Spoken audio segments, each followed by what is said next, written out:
নজর রাখবো পরবর্তী খবরের দিকে। শিক্ষক নিয়োগ দুর্নীতি মামলায় অভিষেককে ইডির সমন পাঠানো প্রসঙ্গে প্রতিক্রিয়া জানালেন যোগ্য চাকরিহারা শিক্ষকদের আন্দোলনের অন্যতম মুখ সুমন বিশ্বাস।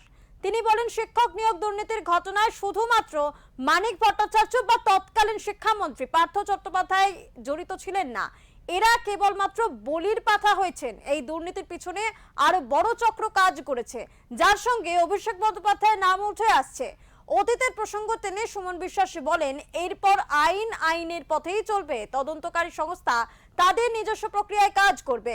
মুখ্যমন্ত্রীর কাছেও আবেদন জানান যারা এই দুর্নীতির সঙ্গে যুক্ত, অভিষেক বন্দ্যোপাধ্যায় সহ গোটা চক্রকে আইনের আওতায় এনে দৃষ্টান্তমূলক শাস্তির ব্যবস্থা করতে হবে।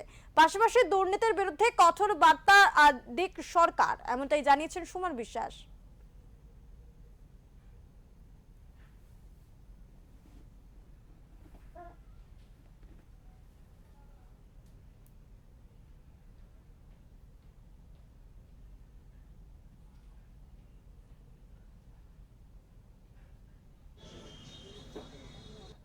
আসলে এই যে শিক্ষক নিয়োগ দুর্নীতি, এটা শুধুমাত্র মানিক ভট্টাচার্য যিনি পর্ষদ সভাপতি ছিলেন বা এসএসসি শিক্ষক নিয়োগ দুর্নীতিতে পার্থচন্দ্র চট্টোপাধ্যায় যারা জেল খেটেছেন দেখেছেন, শুধুমাত্র এরাই যুক্ত নন, এরা বলির পাঠা হয়েছেন। এদের পেছনে ছিল যার নাম বললেন অভিষেক বন্দ্যোপাধ্যায়, যিনি ডায়মন্ড হারবারের সাংসদ।